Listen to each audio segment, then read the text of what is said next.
السلام علیکم ورحمۃ اللہ وبرکاتہ۔ الحمد للہ رب العالمین، الصلاۃ والسلام علی سید المرسلین وعلی آلہ واصحابہ الطاہرین، اما بعد فاعوذ باللہ من الشیطان الرجیم، بسم اللہ الرحمن الرحیم۔ انا رحمت اللہ قریب من المحسنین، صدق اللہ العظیم وصدق رسولہ النبی الکریم، ونحن علی ذلک والشاہدین والشاکرین والحمد للہ رب العالمین۔ معزز سامعین، ہم سب کچھ سنیں یا سنائیں اس سے پہلے مناسب ہی نہیں ضروری سمجھتی ہوں کہ گنبد خضرا میں آرام فرمانے والے ہمارے آقا و مولا، ہمارے غم گسار آقا، وہ سونے سونے پیارے پیارے مدنی آقا، جو رب کے محبوب، دانائے غیوب، مکی سردار، مدنی تاجدار، ہم بے بسوں کے بس، ہم بے کسوں کے کس، تمام عالموں کی رحمت، تمام عالموں کی جان پر نہایت ادب و احترام کے ساتھ درود و سلام کا تحفہ اتنی محبت و عقیدت کے ساتھ پیش کریں کہ تمام زمین و آسمان کے فرشتے گواہ ہو جائے۔ یا رب العالمین، تیری ان بندیوں نے تیرے حبیب پہ درود و سلام پڑھا ہے تو اس کے صدقہ طفیل تو ان سب کے تمام صغیرہ و کبیرہ گناہوں کو معاف فرما دے۔ تو پیاری آقا کی دیوانیوں، بڑی محبت و عقیدت کے ساتھ آقا کی بارگاہ میں درود کے نذرانے پیش کیجئے۔ پڑھیے الصلاۃ والسلام علیک یا رسول اللہ، الصلاۃ والسلام علیک یا حبیب اللہ، الصلاۃ والسلام علیک یا نبی اللہ، وعلی آلک وصحابک یا نور اللہ، صلی اللہ تعالی علیہ وسلم۔ اور دوسری مرتبہ پھر عشق میں ڈوب کے آقا کی بارگاہ میں درود پاک کا نذرانہ پیش کر دیجئے۔ پڑھیے اللہم صلی علی سیدنا شفیعنا حبیبنا مولانا محمد وعلی آل سیدنا مولانا محمد بارک وسلم، صلاۃ و سلام علیک یا رسول اللہ، صلی اللہ تعالی علیہ وسلم۔ اور تیسری مرتبہ پھر عشق میں ڈوب کے اپنے آپ کو مدینہ منورہ کے تصوروں میں اور اپنی آنکھوں میں، دلوں میں بساتے ہوئے نہایت ادب و محبت کے ساتھ پھر درود کے نذرانے پیش کر دیجئے۔ پڑھیے اللہ رب محمد صلی اللہ علیہ وسلم، نحن عباد محمد صلی اللہ علیہ وسلم، صلی اللہ تعالی علیہ وسلم۔ معزز سامعین، آج کا موضوع ہم نے سیدنا امام جعفر صادق رضی اللہ تعالیٰ عنہ کی سوانح آپ کی زندگی کو اپنا موضوع بنایا ہے۔ اللہ رب العزت سے دعا ہے کہ اللہ رب العزت کلمۃ الحق ہماری زبان پر جاری فرمائے۔ اس عظیم ہستی کی سوانح بیان کرنا ہمارے بس میں نہیں ہے، اور یہ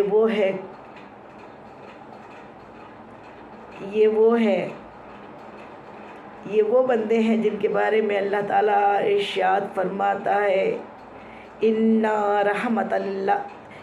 رحمت اللہ قریب من المحسنین۔ کہیں ارشاد فرماتا ہے، الا ان اولیاء اللہ لا خوف علیہم ولا هم یحزنون۔ بے شک اللہ کے ولیوں کو نہ کوئی خوف ہے نہ وہ غمگین ہوتے ہیں۔ اور ان رحمت اللہ قریب من المحسنین، بے شک اللہ کی رحمت قریب ہے نیک عمل کرنے والوں کے۔ یہ دونوں ہی آیتیں جو ہے اور الگ جگہ پر کئی مقام پہ اللہ تعالیٰ نے اپنے پیارے اچھے بندوں کو سورہ فاتحہ میں پڑھتے ہیں، صراط الذین انعمت علیہم، ان لوگوں کا راستہ جن پر ہمارا فضل ہوا، فضل والے بندے، انعام والے بندے، جن پہ اللہ تعالیٰ کا انعام ہوا، انعام یافتہ بندے۔ اور یہ جو 2 آیت پہلے ہم نے جو بیان کی وہ انا کے صیغے سے شروع ہوتی ہے۔ انا یعنی اٹینشن ہو جاؤ، انا کا مطلب اٹینشن، بے شک جس میں کہیں کوئی شک کی گنجائش نہیں ہے، ایسا ویسا یہ وہ ایسا کچھ بھی کرنے کی، کچھ بھی بولنے کی گنجائش نہیں ہے۔ رب قدیر کا یہ کلام ہے، اور وہ کلام میں جو کچھ میرے رب نے ارشاد فرما دیا وہ حق کے ساتھ آیا ہے۔ وَبِالْحَقِّ أَنزَلْنَاهُ بِالْحَقِّ نزل، اللہ نے اس پاک قرآن کو حق کے ساتھ نازل کیا ہے، اور اللہ تعالیٰ نے اس میں جس چیز کی تعریفیں کی ہے اور جس چیز سے منع کیا ہے وہی حق ہے۔ ہم اپنی طرف سے کتنے ہی ترجمے بنا لے، یہ بھیجا ہے اللہ تعالیٰ نے، جو فرما دیا وہ فرما دیا، تو اللہ نے فرما دیا میرے ولیوں کو نہ کوئی خوف ہے نہ وہ غمگین ہوتے ہیں۔ نبیوں کا سلسلہ ہمارے آقا محمد مصطفیٰ صلی اللہ تعالی علیہ وآلہ وسلم پہ آ کر ختم ہو جاتا ہے، لیکن تا قیامت تک ولیوں کا سلسلہ برقرار ہے، اور ولی آتے رہیں گے اور آ رہے ہیں، اور اب بھی ہمارے بیچ میں ہیں۔ اللہ کے ولی اسے کہتے ہیں جسے اللہ تعالیٰ اپنا دوست بنا لیتا ہے، جو اللہ کے دوست کہلاتے۔ ولی کا مطلب دوست ہوتا ہے، اور یوں تو اللہ تعالیٰ اللہ ولی الذین آمنوا، اللہ مومنوں کا، ایمان والوں کا دوست ہے۔ ایمان والے بندے، مومن بندوں کا ویسے ہی اللہ دوست ہے، لیکن خاص اولیاء کی جو جمع ہے، اولیاء جو ہے وہ اللہ کی وہ خاص بندے جن کی تعریف حدیث مبارکہ میں بھی آئی ہے۔ پچھلے مرتبہ ہم نے جو حدیث پاک بیان کی، ابھی آج اس مرتبہ اس کو اور واضح کرنے کے لیے ایک اور حدیث پاک بیان کر دیتے ہیں۔ حدیث مبارکہ ہے، میرے آقا کریم صلی اللہ تعالی علیہ وآلہ وسلم ارشاد فرماتے ہیں کہ اللہ رب العزت حضرت جبرائیل امین کو آواز دیتا ہے، اے جبرائیل حاضر ہو۔ اے جبرائیل کون؟ روح القدس، فرشتوں کے سردار ہیں، انہیں اللہ حکم دے رہا ہے، پکار رہا ہے، ارشاد فرماتا ہے جبرائیل حاضر ہو۔ حضرت جبرائیل علیہ السلام دست بستہ اللہ رب العزت کی بارگاہ میں حاضر ہے، عرض کرتے ہیں یا رب العالمین میرے لیے کیا حکم ہے؟ اللہ تعالیٰ ارشاد فرماتا ہے، جیسے کبھی کسی کو کس سے محبت ہو جاتی ہے تو وہ اس کے بارے میں اس کا تذکرہ اپنے بڑے خاص کے پاس کرتا ہے کہ وہ میرا محبوب ایسا ہے، وہ میرا محبوب ایسا ہے، تو اسی انداز میں اللہ تعالیٰ جبرائیل امین کو پکارتا ہے اور ارشاد فرماتا ہے اے جبرائیل حاضر ہو۔ جب جبرائیل علیہ السلام اللہ کی بارگاہ میں حاضر ہوتے ہیں، عرض کرتے ہیں مولا میرے لیے کیا حکم ہے؟ اللہ تعالیٰ ارشاد فرماتا ہے جبرائیل فلاں کو جانتے ہو؟ بڑی راز کی اور بڑی پیاری حدیث مبارکہ ہے۔ اے جبرائیل فلاں کو جانتے ہو؟ فلاں مطلب اب وہ تو اللہ بہتر جانتا ہے کس کے بارے میں. اللہ کے بہت سے ولی ہیں، جیسے میرا ولیوں کے سلطان پیران پیر دستگیر محبوب سبحانی عبد القادر جیلانی، اور ولایت کا سلسلہ علی سے ہے. علی کے بغیر ولی کوئی ولی نہیں ہے. علی کون؟ باب العلم ہے، علم کے شہر کے دروازے ہیں. اور آپ کے سلسلے میں جو پھر آئے ہیں سادات ہے جو، ان کے بارے میں جو اللہ کے خاص ہو گئے، قریب ہو گئے، جن کے عمل نیک ہو گئے، اور جو اللہ کو منانے میں دن اور رات لگے ہوئے ہیں، اللہ کے ذکر میں، نیکیاں کرنے میں، غریبوں کی خدمت کے لیے، اور اللہ کے احکاموں کو پابندی سے بجا لانے کے لیے رات اور رات اپنے آپ کو بستروں سے دور رکھتے ہیں، اور جو اللہ کو منانے میں ہمہ وقت لگے رہتے ہیں، ان کے بارے میں رب قدیر ارشاد فرماتا ہے اے جبرائیل فلاں کو جانتے ہو؟ وہ فلاں میں عبد القادر بھی ہو سکتے ہیں، معین الدین بھی ہو سکتے ہیں.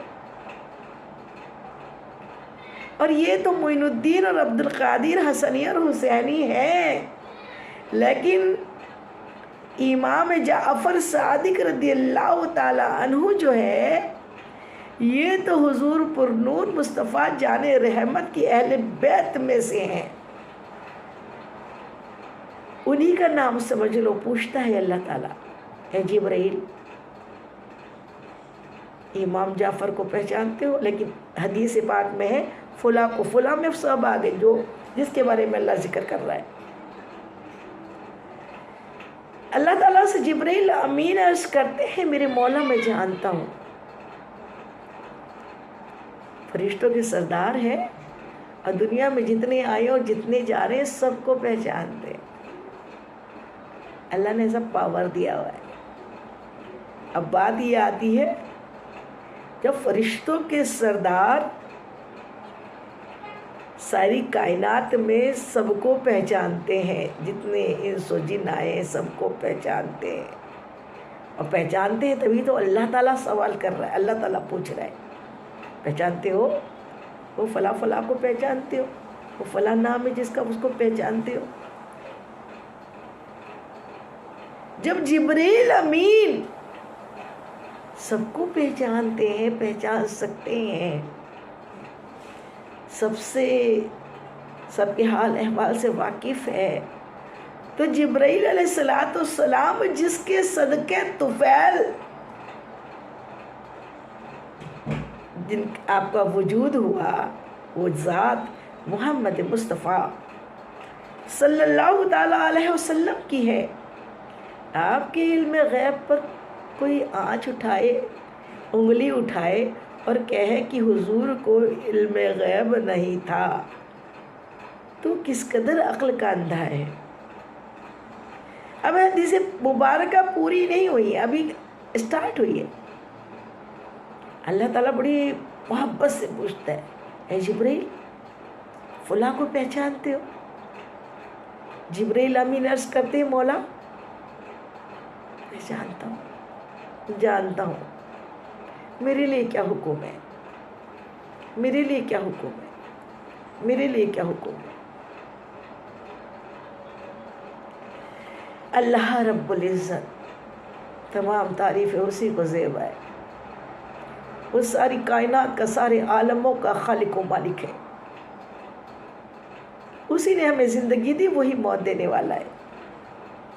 عزت و ذلت صرف اسی کے ہاتھوں ہے، روزی صرف وہی دیتا ہے. لیکن اللہ کو سلسلے پسند ہے، اپنے پیارے پسند ہیں، اور پیاروں کو وہاں تو دے گا ہی دے گا اس کا اجر، دنیا میں بھی اس کو بڑی عزت اللہ تعالیٰ پھر دلاتا ہے. آج بادشاہوں کا نام لینے والا کوئی نہیں ہے، لیکن ولیوں کو ہزاروں سال ہوئے ہیں، ان کو چاہنے والے، ان کا نام برقرار ہے. تو عرض کرتے ہیں میری مولا میں جانتا ہوں میرے لیے کیا حکم ہے. فرشتوں کے سردار ہیں. اللہ تعالیٰ ارشاد فرماتا سنو نا اے جبرائیل سنو، ہمیں اس سے محبت ہو گئی ہے. اے جبرائیل مجھے نا اس فلاں سے جس کا نام اللہ تعالیٰ لیا محبت ہو گئی ہے. جبریل امین عرض کرتے ہیں مولا میرے لیے کیا حکم ہے؟ اللہ تعالیٰ ارشاد فرماتا ہے جبریل سنو نا، اب تم بھی اس سے محبت کرنے والے بن جاؤ. اب تم بھی اس میرے بندے سے، اس محسنین سے، اس اولیاء سے، اس ولی سے، اس میرے خاص بندے سے محبت کرنے والے بن جاؤ. محبت کرو اور تمام فرشتوں میں اعلان کر دو کہ اس فلاں سے اللہ رب العزت کو محبت ہو گئی ہے، تمام فرشتے بھی اس سے محبت کریں. اور پھر فرشتوں کو حکم دو کہ ساری دنیا میں پھیل جائے اور سب کے دلوں میں میرے اس خاص بندے کی محبت، میری محبت کا نور سب کے دلوں میں اس کے لیے ڈال دے. اس ساری دنیا بھی اس سے محبت کرنے والی بن جائے. اب سوال یہ ہوتا ہے ولیوں سے محبت کرنے والے بھی بہت ہیں اور بغض رکھنے والے بھی بہت ہیں. ولیوں کا نام آتا ہے تو لوگ بولتے ہیں ڈائریکٹ کی بات کرو. ڈائریکٹ کی بات تو صرف ابلیس نے کی تھی. اللہ نہیں ہے، ولی خدا نہیں ہے، خدا کے دوست ہے، اللہ کے دوست ہے. اللہ ہم سے محبت کر رہا ہے. اللہ اپنی محبت کا نور بندوں کے دلوں میں شیئر کر رہا ہے، ڈلوا رہا ہے. لیکن محبت اسی کو ملتی ہے جو اس کا اہل ہوتا ہے. ابلیس سے کہا تھا محبت کر آدم علیہ السلام سے، سجدہ کر لے. سارے فرشتے تو محبت والے نکلے، سب جھک گئے. یہ انا والا وہ نہیں جھکا. وہ تعظیم کا سجدہ تھا، عبادت کا سجدہ نہیں تھا. عبادت تو صرف اللہ عز و جل کو زیبا ہے، اور اس کے بعد تو پھر یہ سجدہ تعظیمی سجدہ بھی منسوخ ہو گیا. اس کو نصیب نہیں ہوئی اللہ کی محبت، کیونکہ اس آدم علیہ السلام کے مجسمے میں، آپ کی پیشانی میں اللہ رب العزت نے اپنے محبوب کا نور رکھا تھا، اور اس محبوب کے نور کو فرشتوں سے سجدہ کروانا تھا. سب نے تو سجدہ کر لیا، ابلیس نے نہیں کیا. وہ اکڑ گیا، میں کرنے لگا. اس لیے لعین ہو گیا ابلیس، لعین ملعون ہو گیا، اللہ کی بارگاہ سے دھتکار دیا گیا. آج وہی ذہن میں ڈالتا ہے کہ نہیں بابا ہم کسی ولی کو نہیں مانتے، سلام کی تعظیم پہ ہم کھڑے نہیں ہوں گے. سلام پڑھا جائے تو لگتا ہے کہ ہم بہت بڑا گناہ ہو جائے گا. باہر دنیا میں گھومیں گے، مارکیٹوں میں جائیں گے، ورلڈ گھومیں گے، یہاں تک کہ بچوں کو سکھائیں گے. اسکول میں جب ٹیچر آتی ہے تو اس کے استقبال کے لیے، اس کو رسپیکٹ کے لیے اس کی good morning teacher, good morning ma'am, اس کے لیے ادب کرنا سکھایا جاتا ہے. اور جو ساری کائنات کا، سارے عالموں کے لیے ہادی برق بن کر، ٹیچروں کا ٹیچر، گروؤں کا گرو، اللہ کا محبوب، اللہ کے محبوب کے نام پر اگر سلام کے لیے کھڑے ہو جائے، تعظیم کرنے کے لیے، عبادت کے لیے نہیں. عبادت تو صرف میرے اللہ کو زیبا ہے، لیکن تعظیم تو میرے رب نے بھی اپنے محبوب کی ہے. درود تو میرے رب نے بھیجی ہے. ان اللہ و ملائکتہ یصلون علی النبی، صلو یعنی سلام ہوتا ہے، اللہ نے سلام بھیجا ہے اپنے نبی پہ، اور ہمیں بھی حکم دیا کہ تم بھی اس سنت میں میرے ساتھ میرے حبیب پہ ہمہ وقت درود بھیجنے والے، سلام بھیجنے والے بن جاؤ۔ درود بھیجتے ہیں، اللہ تعالیٰ نے یہ قرآن پاک میں عربی میں نازل کیا نا، درود شریف بھی کیا ہے عربی میں، درود ابراہیم پڑھتے ہیں، اور پھر جتنے درود پڑھتے ہیں وہ سب اللہ کے حبیب کی شان میں اور اللہ کے حبیب کے لیے سلامتی اور رحمتوں و برکتوں کی دعائیں ہیں آپ کی آل پر اور آپ پر، جبکہ انہیں دعاؤں کی ضرورت نہیں ہے، ہمارے سلام کی ضرورت نہیں ہے، جس کو اللہ خود سلام بھیج رہا ہو، ہم میرے کہہ رہے کہ سلام ہو کہ اسے ضرورت کیا ہے، لیکن اللہ کو اچھا لگتا ہے، اللہ کو پسند ہے کہ 24 گھنٹے میرے حبیب پہ درود و سلام بھیجو۔ تو رسپیکٹ کے ساتھ اگر ہم کھڑے ہوتے ہیں تو اس میں گناہ کہاں سے آ گیا؟ کہاں لکھا ہے رسپیکٹ نہیں کرنا؟ ایک ماں باپ جن نے دنیا میں لانے کے جو باعث بنے، ان کا رسپیکٹ اللہ نے یہ سکھایا کہ اگر تمہاری ماں تم سے راضی ہے تو تمہارے لیے جنت ہے، ماں باپ راضی تو جنت، ماں باپ ناراض تو جہنم، تمہارے ماں باپ تمہاری جنت اور جہنم ہے۔ ایک صحابی رسول جہاد میں جانا چاہتے تھے، میرے آقا کریم صلی اللہ علیہ وسلم کی بارگاہ میں حاضر ہوئے، عرض کرتے ہیں یا رسول اللہ صلی اللہ علیہ وسلم مجھے جہاد کی اجازت دیجیے۔ پیارے آقا ارشاد فرماتے ہیں تیرے ماں باپ زندہ ہے؟ عرض کی یا رسول اللہ جی زندہ ہے۔ پیارے آقا ارشاد فرماتے ہیں جا تو انہیں کی خدمت کر، تجھے جہاد کا بھی ثواب ملے گا۔ کتنی بڑی بات ہے، ماں باپ، اس کے بارے میں یہ نہیں کہا ماں تہجد گزار ہونی چاہیے تبھی اس کی خدمت کرو، باپ تہجد گزار ہونا چاہیے تبھی اس کی عزت کرو، وہ کیسے ہی ہو، وہ بدکار ہو، بدمعاش ہو، کیسے ہی ہو، وہ تمہارے ماں باپ ہیں، ان کا حساب وہ دیں گے۔ تمہیں رسپیکٹ کرنی ہے، رسپیکٹ اس دین میں سکھایا گیا ماں باپ سے شروع ہوا ہے، تو جس نے دین سکھایا وہ ماں باپ سے بھی بڑا ہوتا ہے۔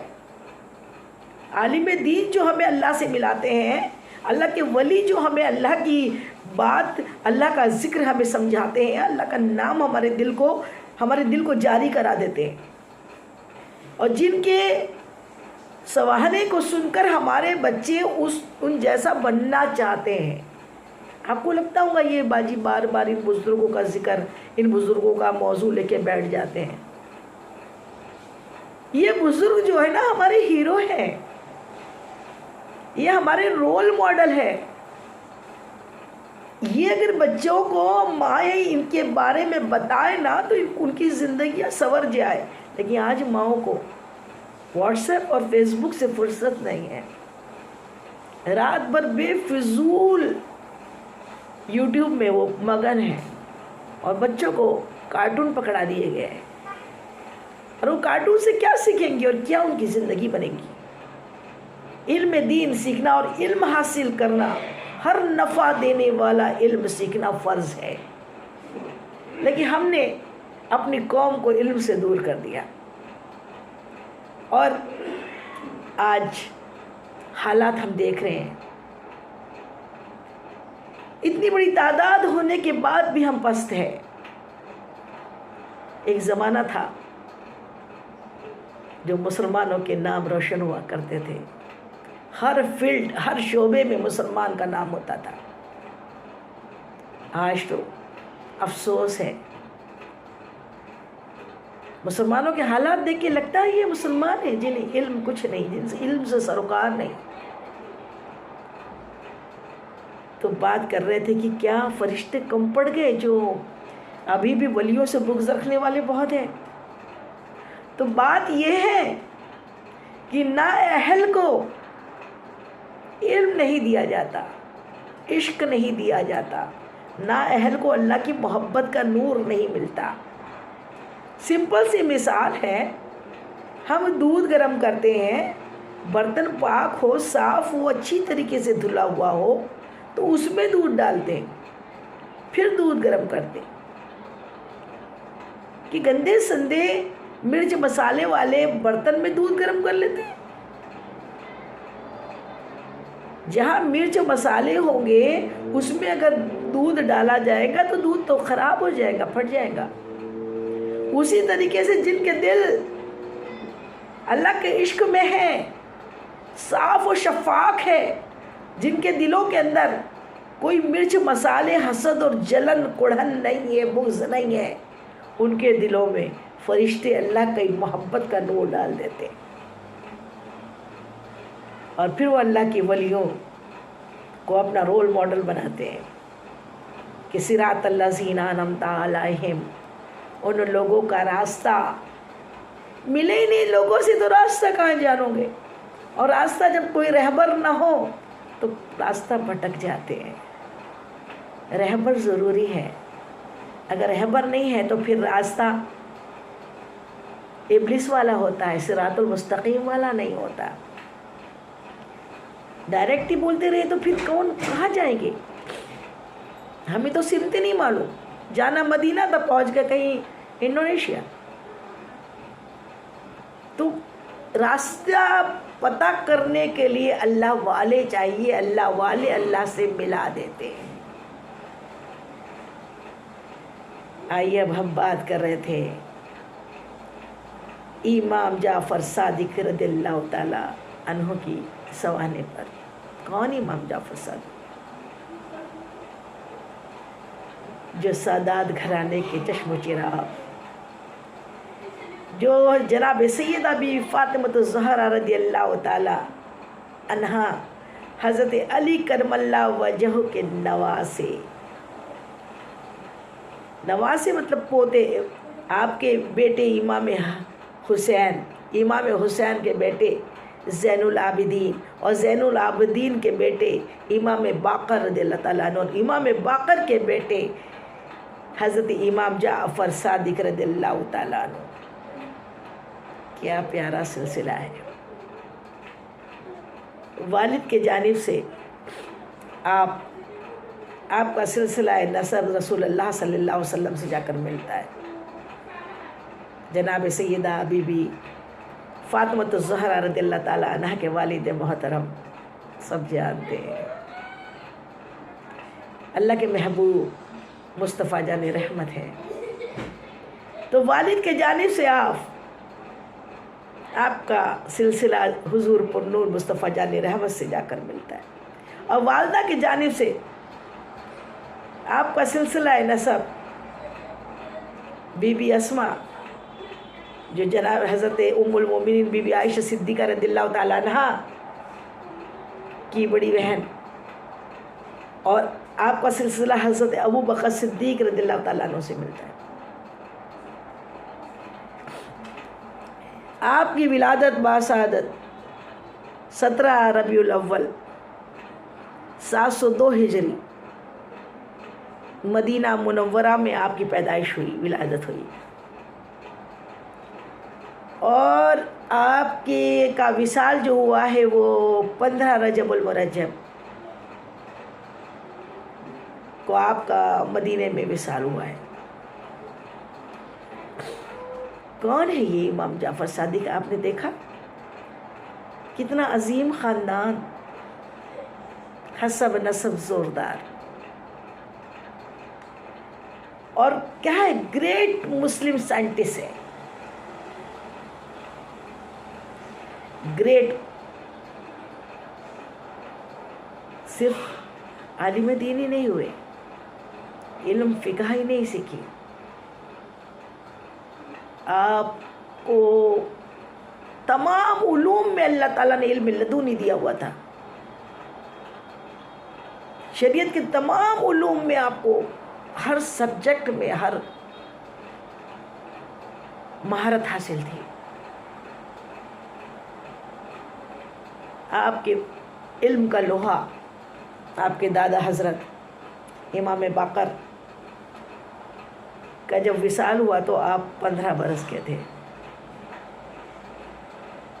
اور زین العابدین آپ کے دادا زین العابدین اور آپ کے والد محترم امام باقر رضی اللہ تعالیٰ عنہ جب آپ ننھے سے تھے اور لوگ مسئلے مسائل کے لیے آپ کے پاس آتے تھے نا، تو آپ کے دادا حضرت اور آپ کے والد محترم ارشاد فرماتے ہیں، یہ چھوٹا سا مسئلہ تو ہمارا جعفر ہی حل کر دے گا۔ اتنے ذہین آپ بچپن سے رہے امام جعفر صادق۔ آپ کے علم کی بات تو یہ ہے کہ علم کا دریا تھے، اور علم آپ کو کہاں سے ملا تھا یہ آپ دیکھ ہی رہے، حسب نسب بھی بہت زوردار، شجرہ ہی بہت شاندار، اور پھر اللہ جسے چاہتا ہے، ایک حدیث مبارکہ ہے، میرے آقا ارشاد فرماتے ہیں، اللہ تعالیٰ ارشاد فرماتا ہے، اللہ تعالیٰ جب کسی بندے کی بھلائی کا ارادہ کرتا ہے نا تو اسے علم سے مالا مال کر دیتا ہے، غیبی طریقے سے علم عطا کر دیتا ہے، علم لدنی عطا فرما دیتا ہے۔ تو اللہ تعالیٰ نے آپ کو علم لدنی عطا فرمایا تھا، ہر شعبے میں آپ کو مہارت تھی، اور ہر شعبے میں آپ کو صرف دینی شعبے میں نہیں، سائنس یہاں تک کہ کیمیا کیمسٹری میں آپ اپنے آپ میں اپنی مثال خود تھے۔ آپ نے کوفہ میں مدرسہ قائم کیا، اور آپ کے مدرسے میں الحمدللہ آپ کے مدرسے میں 4000 سے زیادہ شاگرد تھے، سبحان اللہ سبحان اللہ۔ اور شاگردوں میں اب آپ کو کیا بتائے، آپ گریٹ مسلم سائنٹسٹ ہوئے، اور بہت بڑے فلاسفر ہوئے، اور اسلام کے گریٹ اسکالر ہوئے۔ آپ کے مدرسے میں آپ کے شاگردوں کا اگر نام لے تو کون؟ امام اعظم ابو حنیفہ رحمۃ اللہ علیہ، جو مسلمانوں کے 4 امام ہیں نا، اس میں امام اعظم جو ہے پوری دنیا میں 80% لوگ آپ ہی کے فالوور ہیں، امام ابو حنیفہ رحمۃ اللہ علیہ کے۔ اور امام ابو حنیفہ رحمۃ اللہ علیہ حضرت امام جعفر صادق رضی اللہ تعالیٰ عنہ کے شاگرد رہے، 2 سال وہ آپ کے ساتھ علم آپ نے سیکھا، اور آپ کا ایک بڑا شاندار کوٹیشن ہے، آپ کو بڑا پیارا سنہرا اقوال ہے۔ آپ ارشاد فرماتے ہیں، کون؟ امام اعظم، کہ اگر میں امام جعفر صادق رضی اللہ تعالیٰ عنہ کا شاگرد نہ ہوتا تو میں ہلاک ہو جاتا، برباد ہو جاتا۔ میں نے سب سے زیادہ علم اگر سیکھا، پورا کے پورا علم کا نچوڑ میں نے امام جعفر صادق رضی اللہ تعالیٰ عنہ سے سیکھا، سبحان اللہ سبحان اللہ۔ جس کا شاگرد ایسا ہو، درخت اپنے پھل سے پہچانا جاتا ہے، اور ماں باپ سے بڑھ کر اثر پڑھانے والوں کا ہوتا ہے۔ آپ کی مثال اپنے آپ میں ہے کہ آپ کے شاگرد کون؟ امام اعظم ابو حنیفہ رحمۃ اللہ علیہ خود کہہ رہے ہیں کہ اگر میں آپ کی صحبت میں 2 سال نہ گزارتا تو یہ امام، آپ کا نام نعمان بن ثابت رحمۃ اللہ علیہ، لیکن آپ ابو حنیفہ رحمۃ اللہ علیہ کے نام سے مشہور ہوئے۔ کہتے ہیں نعمان برباد ہو جاتا،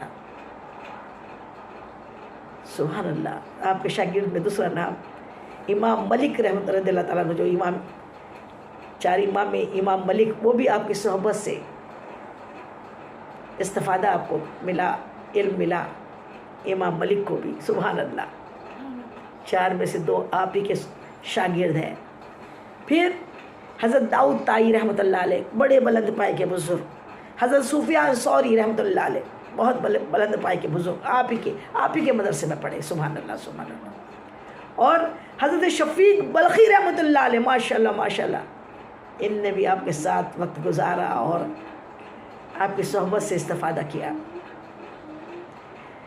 اور سب سے بڑی بات یہ تو دین کے بزرگ ہوئے، دین کے فقیہ ہوئے، دین کے اسکالرس ہوئے، لیکن دنیا جسے صرف مسلمان نہیں پوری دنیا جسے فادر آف کیمسٹری کے نام سے پکارتی ہے، کیمیا دان، سب سے بڑا کیمیا دان، فادر آف کیمسٹری کون؟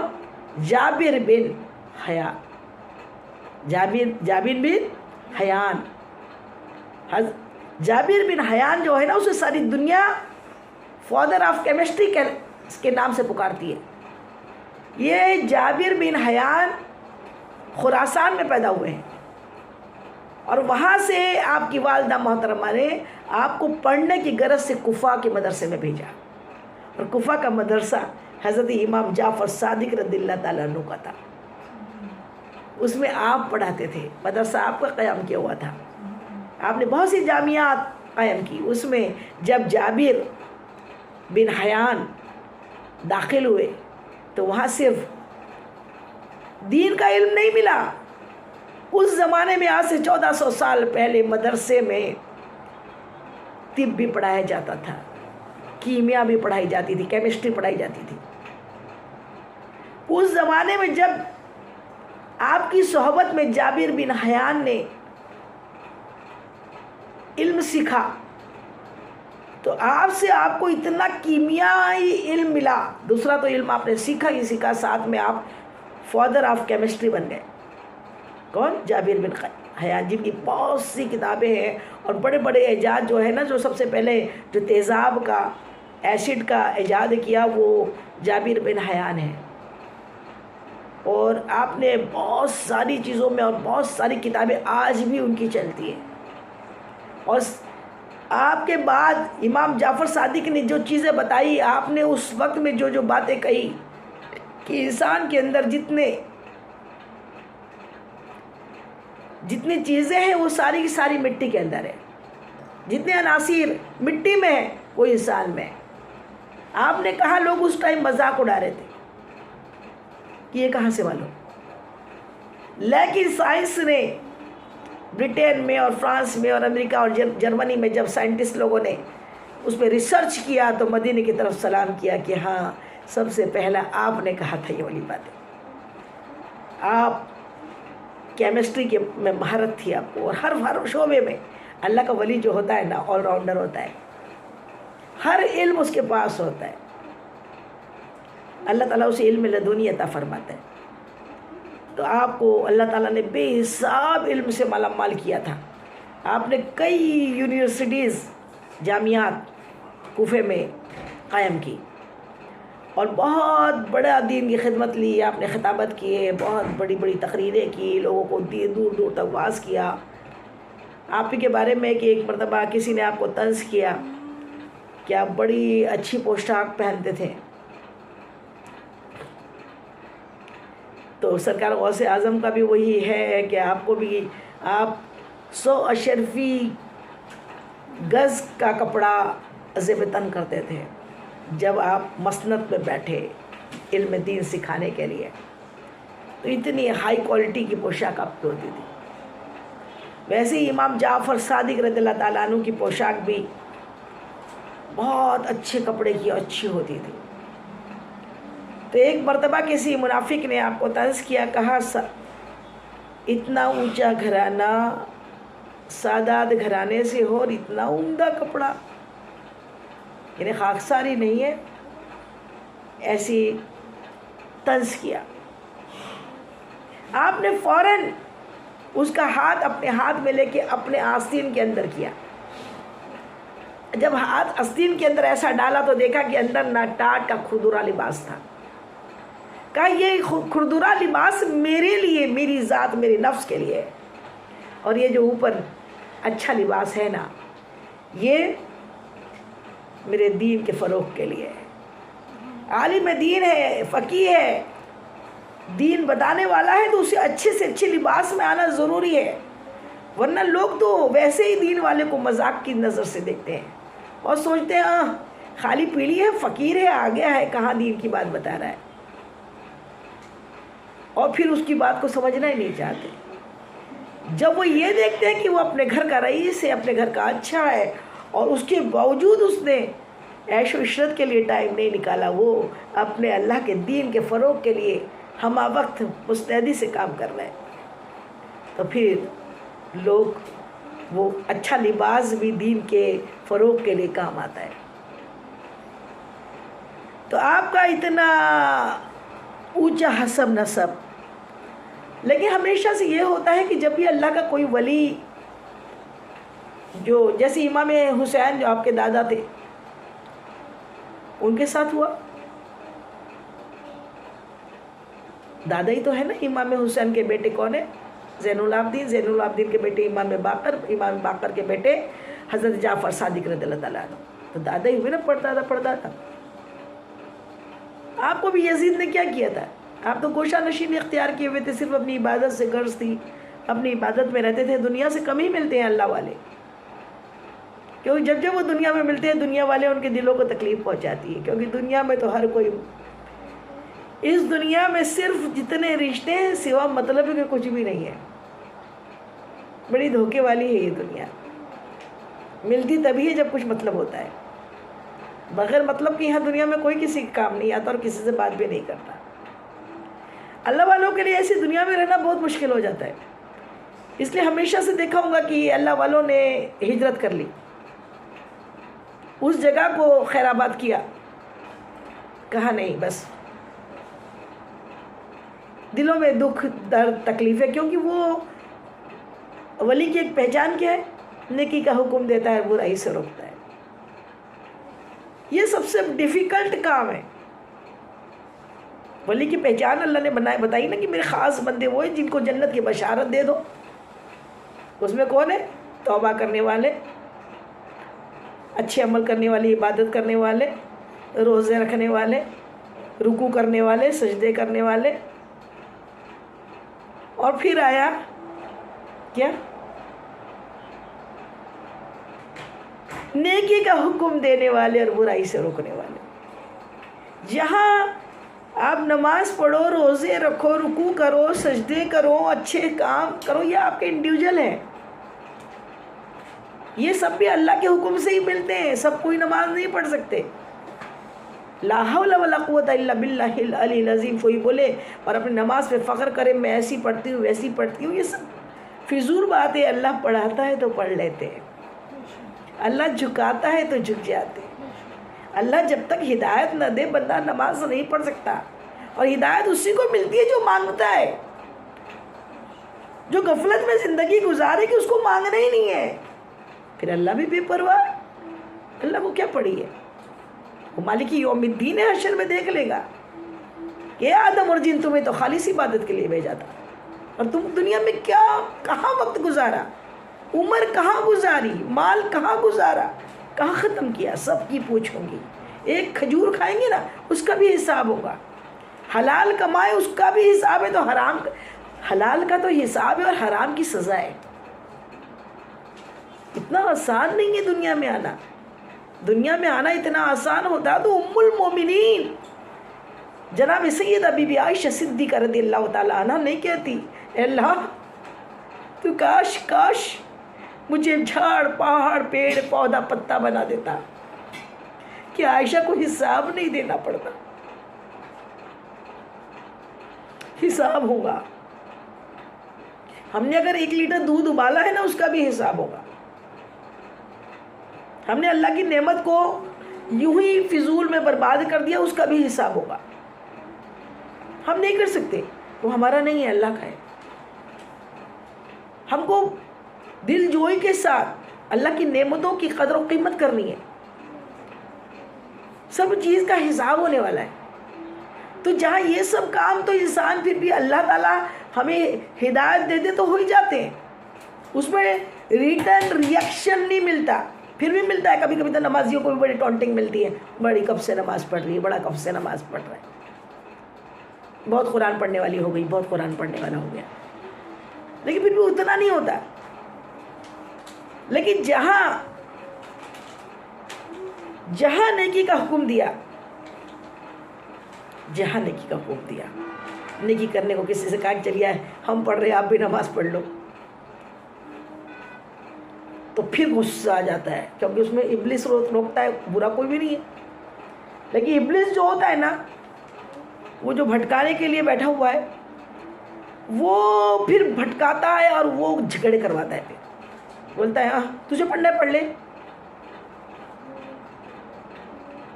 تو یہ جو دو کام ہے نا، نیکی کا حکم دینا اور برائی سے روکنا، یہ بہت ڈیفیکلٹ کام ہے، اور یہ ولی کی پہچان ہے۔ اس کے لیے پھر دنیا والے اس کو پریشان کرتے ہیں۔ ایک حد یہ ہوتی ہے، ایسا موقع آتا ہے کہ پھر وہ پریشان ہو جاتا ہے، بولتا ہے رہنے دو، ان سے بولنا ہی نہیں اور ان کو دیکھنا ہی نہیں، نہ میں ان میں ملوں نہ ان کو دیکھوں، اور دیکھوں تو بولنا پڑے گا، اور بولے بنا چارہ نہیں ہے، نہیں بولا تو حساب ہوگا پھر میرا بھی۔ اس سے بہتر کیا کرتے ہیں پھر ولی، جب عزیز آ جاتے ہیں، پریشان ہو جاتے ہیں، تو وہ اپنا شہر ہی چھوڑ دیتے ہیں کہ تمہارا شہر تمہیں مبارک، اور وہ گوشہ نشینی اختیار کر لیتے ہیں۔ کیوں جنگلوں میں چلے گئے بزرگ؟ کیوں جنگلوں میں جا کے عبادت کرتے تھے؟ کیونکہ بھی جنگلوں میں جا کے یہ پچھڑے نہیں رہیں گے، یہ پریشانی نہیں رہے گی،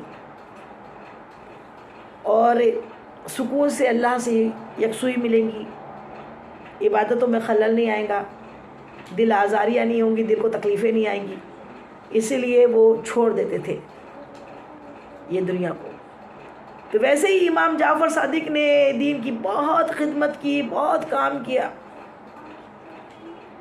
لیکن پھر ایک وقت آیا کہ آپ نے اپنے آپ کو قید کر لیا، بند کر لیا، گوشہ نشینی اختیار کر لی، اپنے کمرے سے باہر نہیں نکلتے، اپنے گھر سے باہر نہیں نکلتے، رات تو دن عبادت کرتے، اپنی عبادت میں رہتے۔ تو ایک دن حضرت سفیان ثوری جو بڑے بلند پائے کے بزرگ ہیں، وہ آپ کے پاس گئے کہ بہت دنوں سے حضرت دکھ رہے نہیں ہیں، آپ کے درس نہیں ہو رہے، واعظ نہیں ہو رہے، کیا بات ہے؟ تو کہا کہ حضرت کیا بات ہے، آپ نے اپنے آپ کو کیوں تنہائی اختیار کر لی، کیوں گوشہ نشینی میں آ گئے؟ آپ کی ذات سے اللہ کی مخلوق کو کتنا فیض ملتا تھا، آپ کی ذات سے اللہ کی مخلوق سیکھتی تھی، آپ کے درس سے استفادہ ہوتا تھا، فائدہ اٹھاتی تھی، پھر آپ نے کیوں اپنے آپ کو قید کر لیا، کیوں اپنے آپ کو گوشہ نشینی اختیار کر لیا آپ نے اپنے لیے؟ تو آپ کا بڑا ہی پیارا جواب تھا، اللہ اکبر۔ کہنے لگے اے سفیان تمہیں کیا بتاؤں، اے سفیان تمہیں کیا بتاؤں، لوگوں کے لفظوں میں بڑی وفا ہے، بڑی اوپر میٹھی میٹھی باتیں کرتے، لیکن دلوں میں بچھو بھرے ہوئے ہیں، ان کو ان کے دلوں کے اندر، اور اللہ والا اللہ کے نور سے دیکھتا ہے۔ حدیث مبارک ہے، اللہ کا بندہ، اللہ کا خاص بندہ خود کی نظر سے نہیں، اللہ کے نور سے دیکھتا ہے، اور دلوں کے حال کو بھی پڑھ لیتا ہے کہ بندہ اوپر تو بڑا میٹھی میٹھی باتیں کر رہا ہے، اور اندر وہ اس کے دل میں کتنے خنجر، کتنے بچھو بھرے ہوئے ہیں، اور وہ بات برداشت نہیں کرتا۔ اور یہ عمل بھی خاص طور پہ اللہ والوں کے ساتھ ہوتا ہے۔ جب اللہ تعالیٰ چاہتا ہے نا کسی کو اپنا بنانا، تو اس کو آس پاس والوں سے بڑی باتیں سنواتا ہے، آس پاس والے اس کو بہت دل کو دکھاتے ہیں، اور جیسے جیسے دل دکھتا ہے بندہ اللہ کے قریب تر قریب ہوتے جاتا ہے، کیونکہ دل میں کون ہوتا ہے؟ مومن کے دل میں اللہ ہوتا ہے، وہ عرش اللہ ہے مومن کا دل، اس کی صفائی کیا کرو، اس کو پاک صاف رکھا کرو۔ آپ کی سخاوت کے کیا کہنے، آپ کے دادا کی سخاوت دیکھو نا۔ ایک مرتبہ ایک فقیر آیا، کہنے لگا، دیکھا تو ایک بزرگ ایک درخت کے نیچے ایک چبوترے پہ بیٹھ کے پانی میں ڈبا کے سوکھی روٹی کھا رہے۔ کہا بابا یہ سوکھی روٹی کیوں کھا رہے ہو؟ کہا میرے پاس یہی ہے تو میں یہی کھاؤں گا نا، میں سوکھی روٹی ہی کھا رہا ہوں، بڑا مزہ ہے اس میں، بڑا مزہ ہے۔ کہا مجھے کچھ عطا کرو۔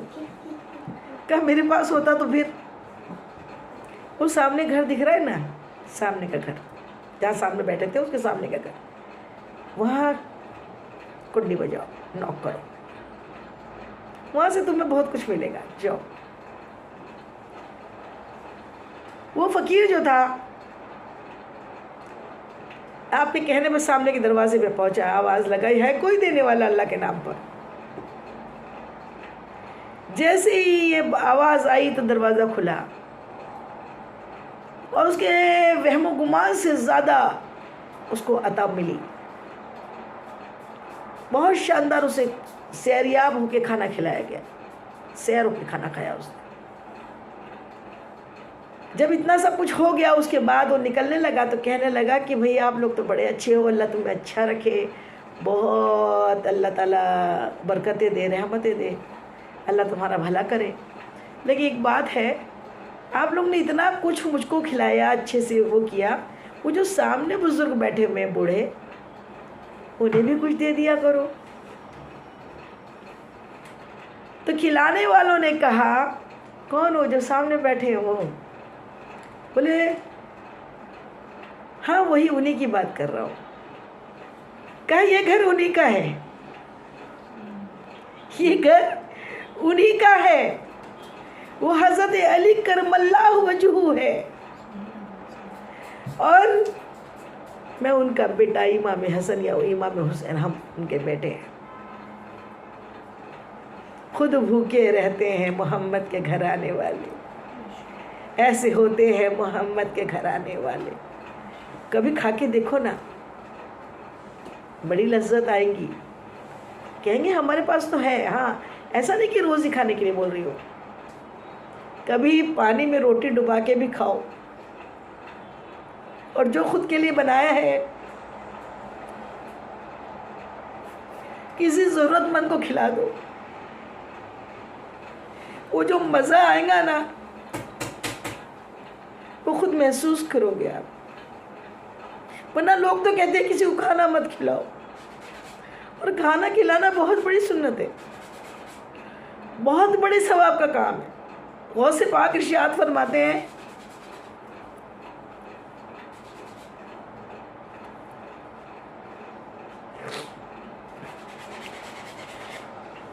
کہ میرے نزدیک سب سے اچھا عمل بھوکوں کو کھانا کھلانا اور ننگوں کو کپڑا پہنانے سے بڑھ کر میں نے کوئی عمل نہیں دیکھا. کھانا کھلائے، خود بھوکے رہ جائے. ہم انسان ہیں، جانور نہیں ہیں.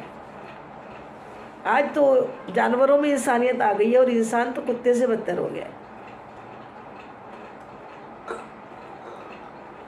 کسی انسان نے ایک مرتبہ کسی عورت کے پاس کتا بھوک بھوک کے روٹی مانگ رہا تھا. اس نے بڑا اچھا جواب دیا. اس نے کہا رک، جو دے رہی ہو نا، کتا ہی رہے، انسان مت بن. کتا تو کم بھوکتا ہے، انسان زیادہ بھوکتے ہیں.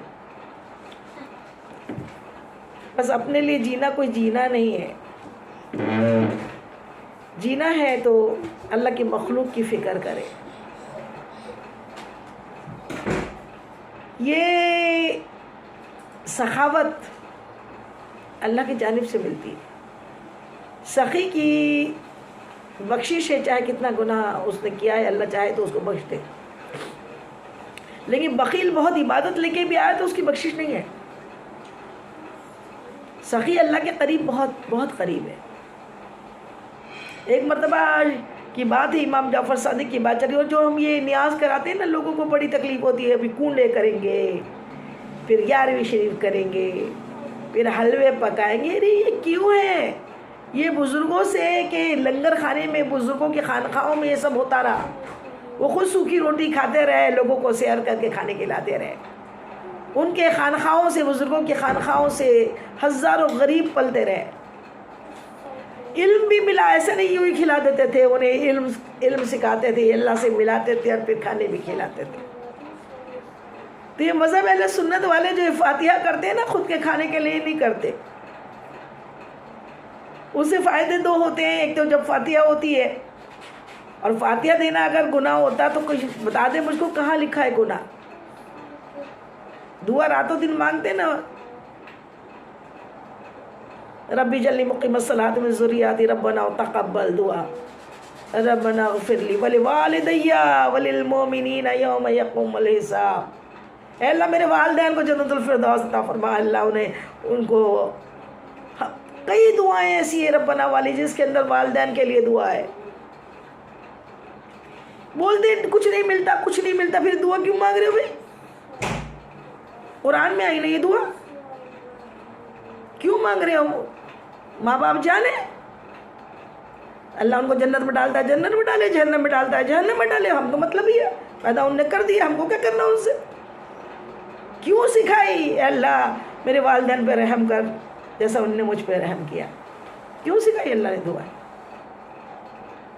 کیوں حدیث مبارکہ ہے کہ 3 چیز مرنے کے بعد بھی 3 عمل کا زندہ رہتے ہیں، 3 عمل کام آتے قبر میں بھی بندے کے. علم النافع، نفع دینے والا علم اگر آپ نے سیکھا اور لوگوں کو سکھایا، آپ مر بھی جائیں یہ علم جب تک چلتا رہے گا. کوئی مدرسہ آپ نے کھولا ہے جب تک چلتے رہے گا، کسی کو آپ نے علم سکھایا وہ جب تک نماز عبادت کرتے رہے گا اس کو تو ملے گا ثواب. آپ نے سکھایا آپ کو بھی ثواب ملے گا مرنے کے بعد بھی. حدیث پاک ہے نا، میں اپنے دل سے تھوڑی بتا رہی ہوں. کیا کیا ہے؟ علم نافع. دوسرا ولد صالح، صالح بیٹا جو آپ کے مرنے کے بعد بھی لوگوں کو کھانے کھلائے، ہاسپٹلس بنائے اس کو اگر اللہ نے استطاعت دی ہے، مسجدیں کھلائے، مدرسے کھلائے، اور جتنے اچھے کام کیے اپنے ماں باپ کے نام سے، وہ اس کو مرنے کے بعد بھی اس کی بیٹے کی وجہ سے قبر میں تحفے ملتے رہیں گے. کیوں مل رہے ہیں؟ اور ثواب جاریہ، تم نے اپنی زندگی میں جو ثواب کا کام کر دیا، تم نے کنویں کھدا دیے، مسجدیں بنا دی، راستے بنا دیے، جب تک وہ راستے رہیں گے، کنویں رہیں گے، مسجد رہیں گی، مدرسہ رہے گا، ثواب جاریہ چلتے رہے گا. یہ حدیث ہے نا، میں اپنے دل سے تو نہیں بتا رہی ہوں. تو جب فاتحہ دیتے ہیں نا تو خود نہیں کھاتے ہیں. اس کا فائدہ یہ ہے کہ اگر وہ کہیں بھی کوئی لا کے بتا دے کہ یہ کرنا گناہ ہے، کیا اس کے اندر کیا کرتے ہیں؟ اور ایسا بھی نہیں کہہ رہے کہ کرائی کیا ہی جائے. ہاں نمازیں چھوڑ کے اگر صرف فاتحہ پہ ڈپینڈ ہے تو پھر تو گناہ ہے. فرض پہلے ہیں، پھر جتنے نیک کام ہیں وہ سب حسنہ ہے، اچھے کام ہیں، اس کی کوئی ممانعت نہیں ہے. ناجائز چیز کی، حرام چیز کی لسٹ آئی ہے، حلال کی کہیں لسٹ نہیں ہے. ہر اچھا کام کرنا اللہ کی عبادت ہے.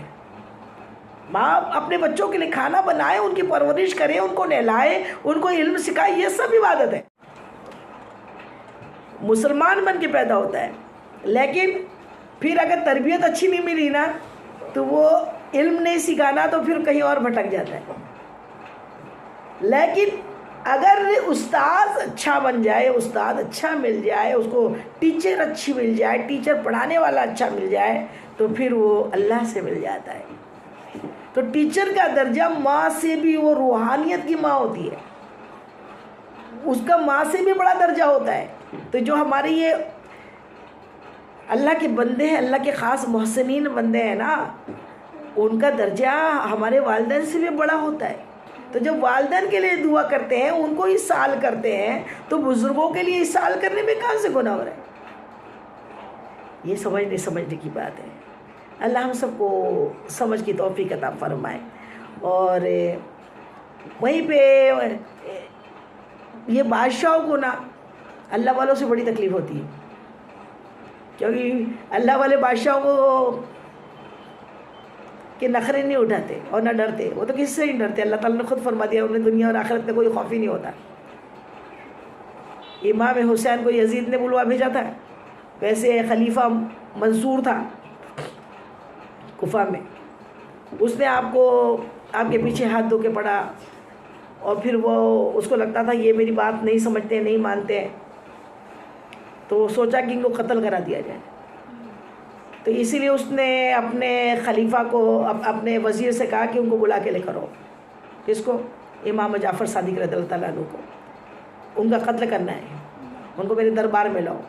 انہوں نے کہا جب وہ تجھے کوئی انٹرفیئر تیرے کام میں نہیں کر رہے، کچھ وہ نہیں کر رہے، کوشا نشی نہیں اختیار کی، وہ اپنی عبادت میں موئے، تجھے کیا ضرورت پڑی ہے ان کو قتل کرانے کی؟ تو کہا تجھے میری بات ماننی ہے.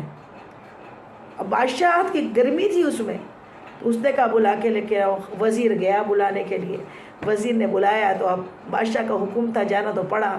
تو خلیفہ کے پاس جب آپ آئے دربار میں، تو خلیفہ نے کہا جیسی وہ آئے اور جب وہ میرے سامنے بیٹھے تو میں جیسے ہی اپنے سر کا تاج اٹھاؤں، نکالوں سر کا تاج، اسی وقت جلادوں کو تعینات رکھا تھا کہ تم حضرت امام جعفر صادق رضی اللہ تعالیٰ عنہ کا سر دھڑ سے اڑا دینا، قتل کر دینا۔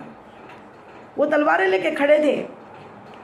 جیسے ہی آپ کا بڑا شاندار یہ آپ کی کرامت ہے کہ جب آپ اس کے دربار میں داخل ہوئے تو یہ سارے اٹینشن تھے، پورے جو جلاد تھے۔ ایک مرتبہ درود پاک پڑھ لیجیے، اللہم صلی علی سیدنا شفیعنا حبیبنا مولانا محمد وعلی آل سیدنا مولانا محمد وآلہ وسلم، صلاۃ و سلام علیک یا رسول اللہ صلی اللہ تعالیٰ علیہ وسلم۔ تو جیسے ہی امام جعفر صادق رضی اللہ تعالیٰ عنہ کو خلیفہ منصور نے بلوایا، اور وہ وزیر کے جب لے کر آئے آپ کو، تو اس نے کہا تھا جیسے ہی وہ آئے، وہ میرے سامنے بیٹھے، تو میں جب سر کا تاج اپنا اٹھاؤں تو تم سر دھڑ سے الگ کر دینا۔ تو یہ انتظار میں تھے کہ دیکھتے ہیں اب کیا ہوتا ہے، سب ششدر تھے، اس میں تھے کہ کیا معلوم کیا ہونے والا ہے۔ اتنے میں ہوا یہ کہ جیسے ہی حضرت امام جعفر صادق رضی اللہ تعالیٰ عنہ کی آمد ہوئی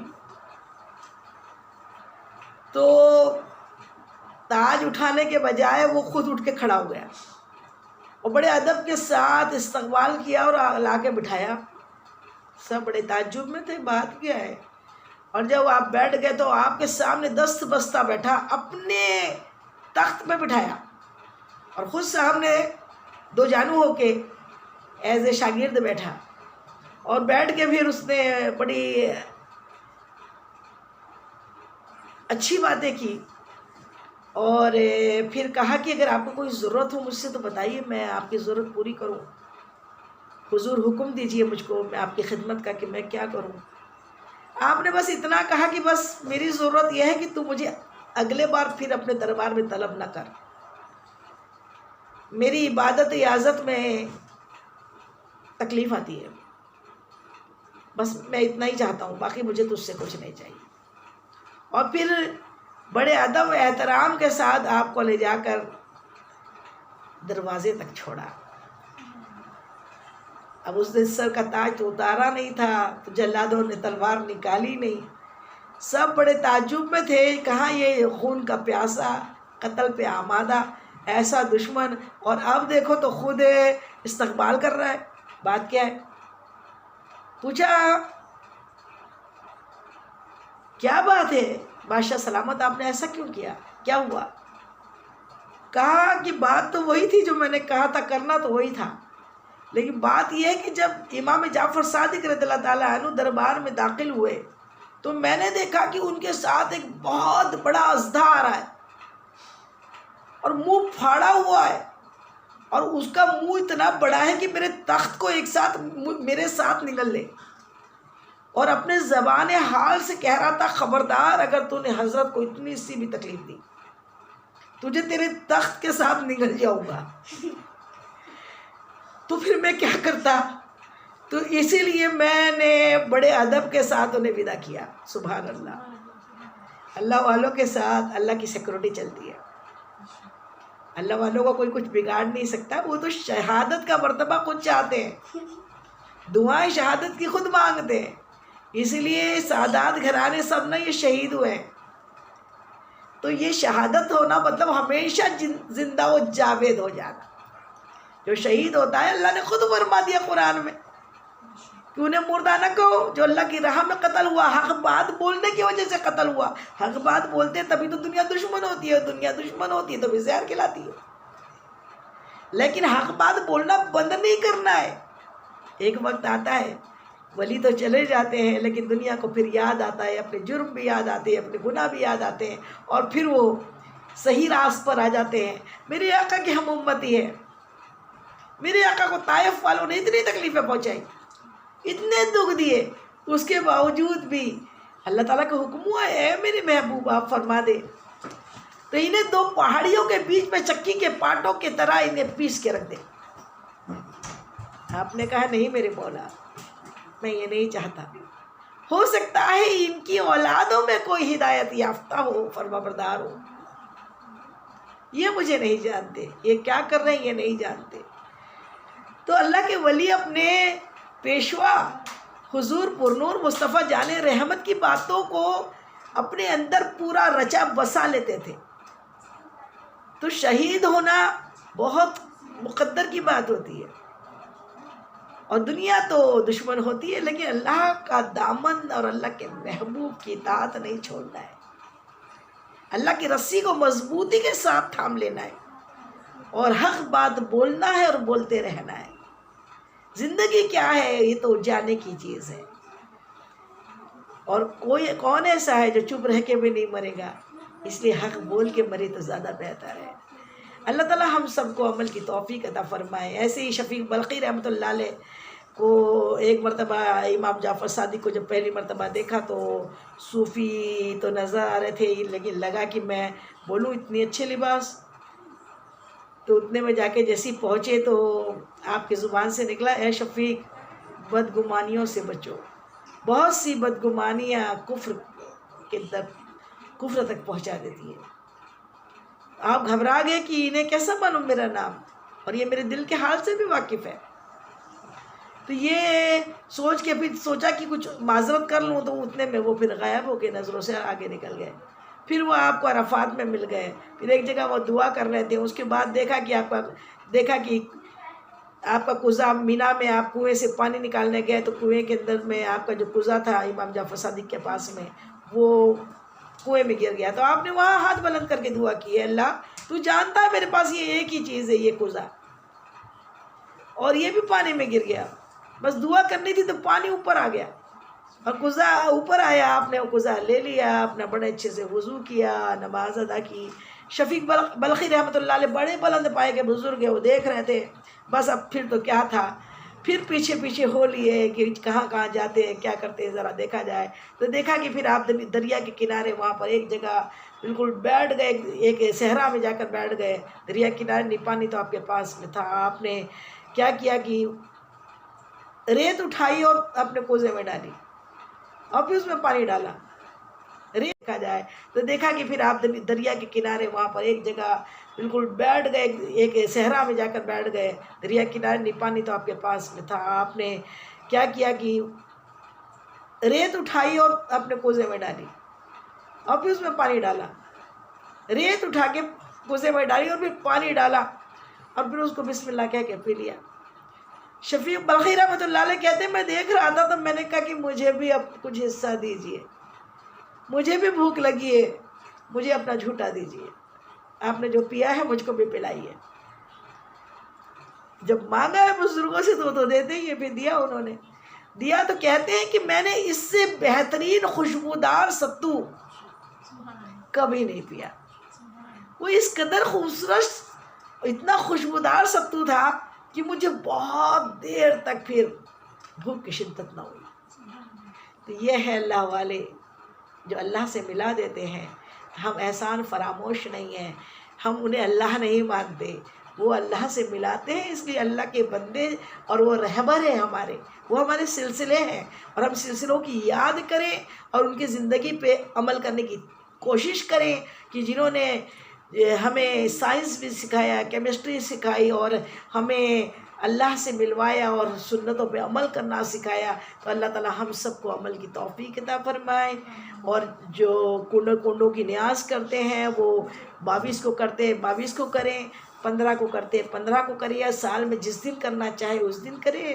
بس یہ ہے کہ خود کھائے، لوگوں کو بھی کھلائے، اور جس قدر ہو سکے ہمیشہ ڈاؤن ٹو ارتھ رہے، اپنے آپ کو گھمنڈ غرور میں نہ رہے، ان کی نقش و قدم پہ اللہ تعالی ہم سب کو چلائے، ہم سب کو توفیق دے کہ اللہ تعالی ہمیں خوب توبہ کرنے والا، خوب پاک صاف رہنے والا بنا دے۔ وما علینا الا البلاغ۔ اس بیان میں جانے انجانے مجھ سے جو بھی بھول چوک غلطی خطا ہوئی تو اللہ تعالیٰ اپنے حبیب کے نالے پاک کے صدقے میں ہم کو مجھ گنہگار کو معاف کر دے۔ آپ سب کو بھی کوئی بات بری لگی ہو، ناگوارہ لگی ہو، غلط لگی ہو تو تہہ دل سے معاف کر دیجئے، حشر کے دن کے لیے نہ چھوڑیے۔ السلام علیکم ورحمۃ اللہ وبرکاتہ۔